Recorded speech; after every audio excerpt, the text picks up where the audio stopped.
कस्तूरबा गांधी आवासीय बालिका विद्यालय टुकसान में छात्राओं द्वारा मुख्यमंत्री को संबोधित करते हुए अपने मन की बात, सपनों, अपेक्षाओं और सुझावों पर आधारित चिट्ठी लेखन कार्यक्रम आयोजित किया गया।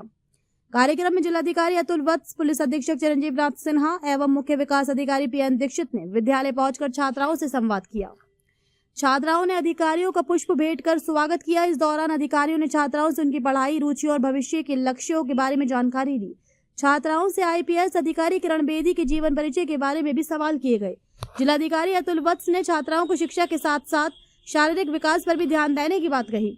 उन्होंने छात्राओं को अपनी रुचि के अनुसार खेलों में भाग लेने के लिए प्रेरित करते हुए कहा कि नियमित खेलकूद से स्वास्थ्य के साथ आत्मविश्वास और अनुशासन भी विकसित होता है। डीएम ने छात्राओं को पौष्टिक आहार लेने, आयरन युक्त हरी पत्तेदार सब्जियों का सेवन करने और स्वच्छता पर विशेष ध्यान देने की सलाह दी। उन्होंने कहा कि पत्र लेखन पहल का उद्देश्य बच्चों को अपनी भावनाओं, विचारों और देश के विकास से जुड़े सुझावों को लेकर मुख्यमंत्री तक पहुंचाने का अवसर देना है। उन्होंने कहा कि आज के समय में बच्चे सोशल मीडिया, रील्स और शॉर्ट्स की ओर तेजी से आकर्षित हो रहे हैं। ऐसे में बच्चों को पेन और पेपर से जोड़ना तथा लिखित रूप से विचार व्यक्त करने के लिए प्रेरित करना इस पहल का महत्वपूर्ण उद्देश्य है। जनपद के विभिन्न सरकारी, निजी सहायता प्राप्त और कस्तूरबा गांधी विद्यालयों को इस अभियान से जोड़ा जा रहा है। कार्यक्रम के दौरान डीएम ने विद्यालयों में स्वास्थ्य जांच शिविरों के आयोजन की जानकारी भी दी। मोबाइल मेडिकल यूनिट के माध्यम से विद्यार्थियों का डेंटल चेकअप और रक्त संबंधी जाँच की जा रही है, जिससे जरूरतमंद विद्यार्थियों को समय से चिकित्सा सहायता उपलब्ध कराई जा सके। इस अवसर पर जिलाधिकारी अतुल वत्स एवं पुलिस अधीक्षक चिरंजीव नाथ सिन्हा ने छात्राओं को चॉकलेट और स्टेशनरी किट वितरित कर उनका उत्साहवर्धन किया। डीएम ने विद्यालय की वार्डन को परिसर में फलदार पौधे लगाने के निर्देश भी दिए। आप लोग देख रहे हैं कि पिछले सप्ताह से ही यहाँ पे जनपद हाथरस में एक नया इनिशिएटिव लिया गया है, जो कि पंख स्नेल राइटिंग इनिशिएटिव है, लेटर राइटिंग इनिशिएटिव।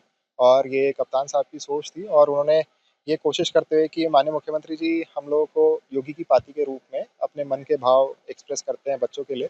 और ये हमारे बेसिक शिक्षा विभाग में भी ये स्टार्ट किया गया है कि बच्चों को न्यूज़पेपर्स पढ़ाना।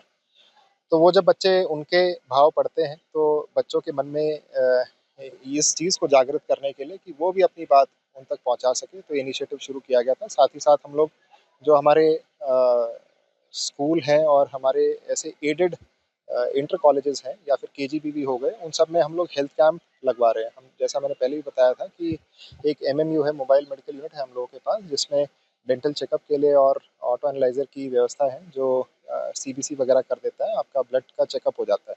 तो ऐसे बच्चे जो हमें हल्का सा एनीमिक दिखाई दें, जिन्हें इमीडिएट मेडिकल इंटरवेंशन की आवश्यकता हो, उनका चिन्हांकन उससे हो जाता है। प्लस साथ ही साथ हम लोग जो व्यवस्थाएं हैं उनको थोड़ा सुदृढ़ करने का प्रयास कर रहे हैं। बच्चों के बहुत सारे ड्रीम्स होते हैं, वो ड्रीम्स को वो कैसा पूरा कर सकते हैं, उनको सही रास्ता दिखाना। और कुछ ये भी होता है कि हम लोग कहीं जाते हैं, उन लोगों से बात करते हैं, मोटिवेट करने की कोशिश करते हैं। मैं जब विद्यालय में पढ़ता था, मेरे स्कूल में अगर ऐसे आते थे, महानुभाव आते थे, उनसे बात करके उनके एक्सपीरियंसेस को जान के सभी लोग प्रोत्साहित होते थे, मोटिवेट होते थे। तो उसी चीज़ को उतारने का प्रयास है। प्लस साथ ही साथ क्योंकि ये जेनजी और जेन अल्फा काफ़ी ज़्यादा रील और शॉर्ट्स और इन सब चीज़ों में व्यस्त हो रही है, तो एक बहुत अच्छा जो इनिशिएटिव लिया गया है, जिसमें मेरे ख्याल से 7-8 विद्यालय हम लोग के कवर हो चुके हैं अभी तक। और हमने private schools as well as government schools, मतलब प्राइवेट स्कूलों को भी इसमें जोड़ने का प्रयास किया है, वो भी इस मुहिम के साथ जुड़ रहे हैं।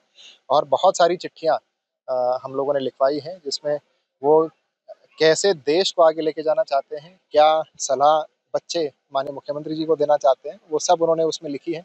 और कई बार तो उनको पढ़ के हमें लगता है कि कितना जागरूक है आज का बच्चा। साथ ही साथ जब हम उनसे पूछते हैं कि ये लेटर आप पहली बार लिख रहे हो, लेटर पहले कभी लिखा है, तो हमेशा एक ही जवाब आता है कि नहीं, हमने फर्स्ट टाइम चिट्ठी लिखी है। और बहुत अच्छा लगता है कि हम वापस पेन पेपर के साथ बच्चों को जोड़ पा रहे हैं।